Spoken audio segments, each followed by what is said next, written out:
की कहानी। प्राचीन भारत में एक छोटे से गांव में, जो पहाड़ों और एक बहती नदी के बीच में स्थित था, एक व्यक्ति रहता था जिनका नाम विमल था। उसे उसकी बुद्धिमानी, विनम्रता और ईमानदारी के लिए जाना जाता था। हालांकि विमल के पास बहुत कम वैदिक संपत्ति थी, लेकिन उसका जीवन शांति, संतोष और बौद्ध धर्म की शिक्षाओं से गहरे रूप से जुड़ा हुआ था। विमल का गांव जैसे अन्य गांवों की तरह जीवन की कठिनाइयों से जूझा हो रहा था। वहां अक्सर सूखा, फसल की विफलता और बीमारियां आती थी। लोग हमेशा अपनी इच्छा व्यक्त करते थे कि वे अमीर बने, यह मानते हुए कि पैसे से सारी समस्या हल हो जाती है। वे कहते, काश मेरे पास सोना होता तो मैं खुश होता, या अगर मेरे पास एक बड़ा घर होता तो मैं कभी चिंता नहीं करता। विमल हालांकि अक्सर नदी के किनारे बैठकर ध्यान करता और बुद्ध की शिक्षाओं पर विचार करता। एक दिन जब वह एक पेड़ के नीचे बैठा था, एक व्यक्ति जिसका नाम रत्न था उसके पास आया। रतन एक महत्वाकांक्षी आदमी था, जो गांव का सबसे अमीर व्यक्ति बनने का सपना देखता था। विमल रतन ने कहा, मैंने सुना है कि तुम बहुत बुद्धिमान हो। मुझे बताओ, संपत्ति प्राप्त करने के रहस्य क्या है? मैं कैसे अमीर बन सकता हूँ और मेरा आरामदायक जीवन जी सकता हूँ? विमल ने रतन की ओर मुस्कुराते हुए देखा और कहा, रतन, संपत्ति हमेशा जैसा दिखता है वैसा नहीं होती।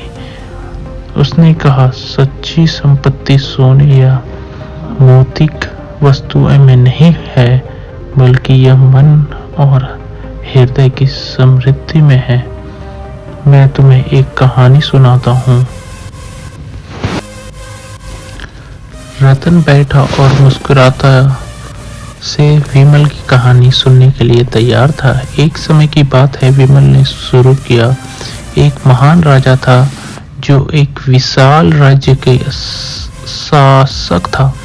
वह अत्यधिक धन्य था और महल में रहता था।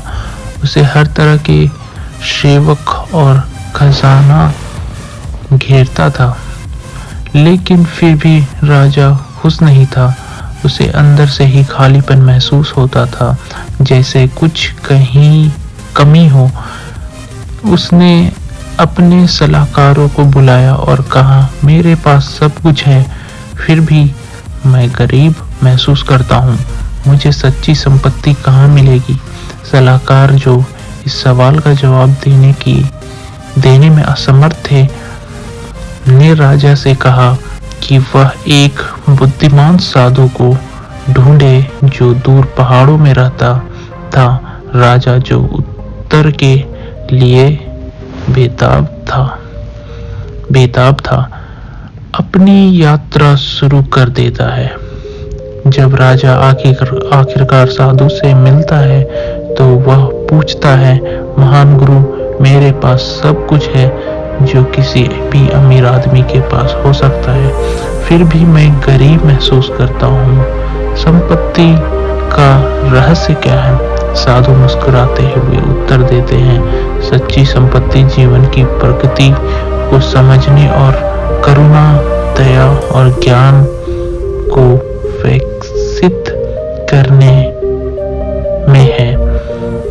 तुम्हारी वस्तुएं अस्थायी है, लेकिन तुम्हारे गुण स्थायी शांति और खुशी ला सकते हैं। राजा साधु के शब्दों से गहरे रूप से प्रभावित होकर अपने महल लौटता है और एक नई समझ के साथ लौटता है। वह अपने लोगों की मदद करना शुरू करता है, स्कूल स्थापना स्कूल, अस्पताल बनवाता है और भूखों को भोजन प्रदान करता है।